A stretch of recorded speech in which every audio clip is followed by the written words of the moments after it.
আসসালামু আলাইকুম ওয়া রাহমাতুল্লাহ। প্রিয় বন্ধুগণ, আশা করি সবাই ভালো আছেন, ভালো থাকেন এ কামনা করে আজ আপনাদেরকে শোনাবো হযরত দাউদ আলাইহিস সালামের দরবারে এক সুন্দরী যুবতী নারীর ন্যায় বিচারের ঘটনা। বন্ধুগণ, তাহলে চলুন শুরু করা যাক। হযরত দাউদ আলাইহিস সালামের সময়কার ঘটনা। এক ছিল যুবতী মহিলা, রূপে গুণে ছিল খুবই অতুলনীয় সুন্দরী ও রূপবতী। এলাকার যুবকেরা এই যুবতীর পিছনে লেগে থাকত এক নজর দেখার জন্য ও একটু কথা বলার জন্য। ভালো ভালো সুদর্শন যুবক ও ধনাঢ্য ব্যক্তিগণ তাকে বিবাহের প্রস্তাব দিয়েছে, কিন্তু সে বিবাহ করতে রাজি হয় নাই।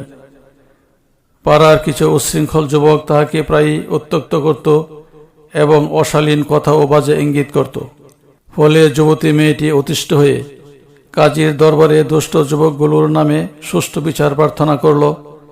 কাজী যুবতীর রূপ দর্শন করে তার প্রতি আকৃষ্ট হল এবং বিচার না করে তাকে বিবাহের প্রস্তাব দিয়ে বসল। যুবতী মেয়েটি কাজীর প্রস্তাব প্রত্যাখ্যান করে সে অন্য এক কাজীর দরবারে হাজির হল এবং যুবকদের বিরুদ্ধে নালিশ করিল। সে কাজীও যুবতীর রূপ দর্শন করে বিমোহিত হয়ে গেল এবং যুবতীর বিচার না করে যুবতীকে বিবাহের প্রস্তাব দিল। যুবতী কাজীর প্রস্তাবে রাজি হল না। সে সুষ্ঠু বিচারের আশায় অন্য আরেক কাজীর দরবারে হাজির হল এবং ওই উচ্ছৃঙ্খল যুবকগুলোর নামে নালিশ করিল। এ কাজীও পূর্বের কাজীদের মতো তাকে বিবাহের প্রস্তাব দিল, তার কোনো নালিশ কর্ণপাত করল না। সে শেষবারের মতো চতুর্থ এক কাজীর নিকট বিচার প্রার্থী হল। এ কাজেও তার রূপ দর্শন করে মুগ্ধ হয়ে গেল এবং কোনো বিচার না করে সেও বিবাহের প্রস্তাব দিল। যুবতী মহিলাটি তার প্রস্তাব প্রত্যাখ্যান করে নিরাশ হয়ে বাড়ি ফিরে এলো। কাজীগণ এ যুবতী মহিলার বিবাহের প্রস্তাব প্রত্যাখ্যান করায় তারা নিজেদেরকে খুবই অপমান বোধ করতে লাগলো। চার কাজী একজোট হয়ে ওই সুন্দরী যুবতীকে শাস্তি দেওয়ার জন্য এক গভীর ষড়যন্ত্রে লিপ্ত হলো। তারা হযরত দাউদ আলাইহিস সালামের নিকট গিয়ে ওই সুন্দরী যুবতীর নামে এক জঘন্য অপবাদ দাঁড় করালো। তারা বলল, হে বাদশাহ নামদার, এক সুন্দরী যুবতী বিবাহযোগ্য হওয়া সত্ত্বেও সে কোনো পুরুষকে বিবাহ করতে রাজি নয়, কারণ তার একটি পোষা কুকুর আছে। সে ওই কুকুরের সাথে অবৈধভাবে মেলামেশা করে থাকে। হযরত দাউদ আলাইহিস সালাম তাদের কাছে এমন জঘন্য কথা শুনতে পেয়ে খুবই রাগান্বিত হলেন এবং বললেন, তোমরা ওই যুবতী মহিলার ঘটনার সত্যতা যাচাইয়ের জন্য 4 জন সাক্ষী উপস্থিত করতে পারবে? কাজীগণ বলল, হে বাদশাহ, অবশ্যই আমরা 4 জন সাক্ষী উপস্থিত করতে পারব।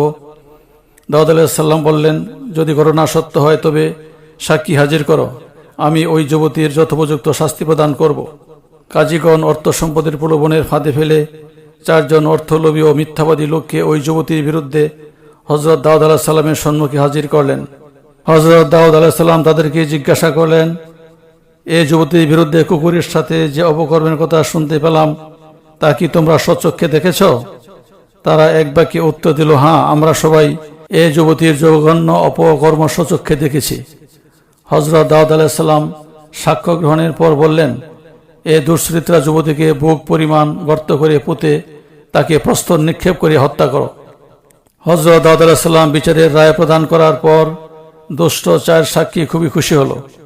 এদিকে ওই যুবতী মৃত্যুদণ্ড কার্যকর করার জন্য প্রস্তুতি নেওয়া হলো। কিছু কিছু লোক আলোচনা করতেছিল, যুবতী মেয়েটি সম্পূর্ণ নির্দোষ হওয়া সত্ত্বেও আজ মিথ্যা সাক্ষীর কারণে প্রাণ দিতে চলল। এ কথা হযরত দাউদ আলাইহিস সালামের ছেলে সুলাইমান আলাইহিস সালাম শুনতে পেলেন।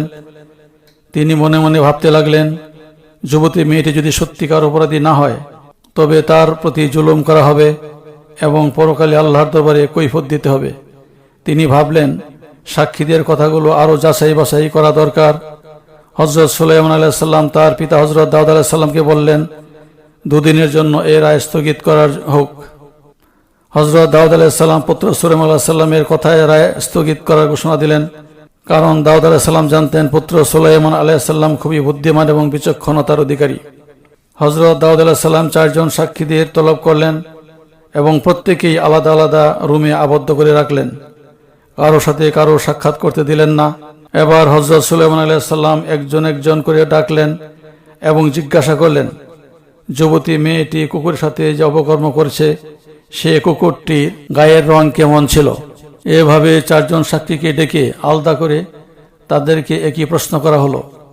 চারজন সাক্ষী কুকুরের রং 4 প্রকার বলল, ফলে এতে প্রমাণ হয়ে গেল সব সাক্ষ্য মিথ্যে।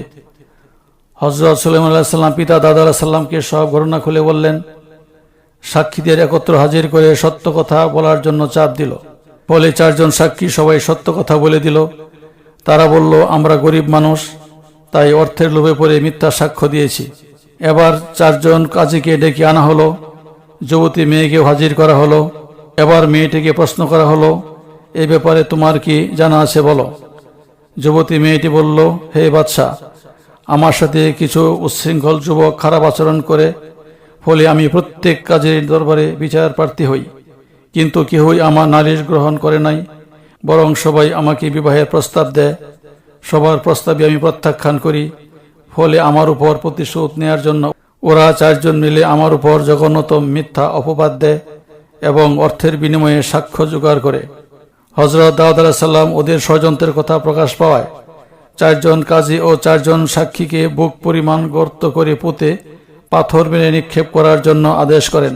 হযরত সুলাইমান আলাইহিস সালামের বুদ্ধিমত্তা একজন নির্দোষ যুবতী নারী প্রাণে বেঁচে গেল। বন্ধুগণ, গল্পটি এখানেই সমাপ্ত হলো। ধৈর্য সহকারে শ্রবণ করার জন্য অসংখ্য ধন্যবাদ। সবাই ভালো থাকবেন। আল্লাহ হাফেজ।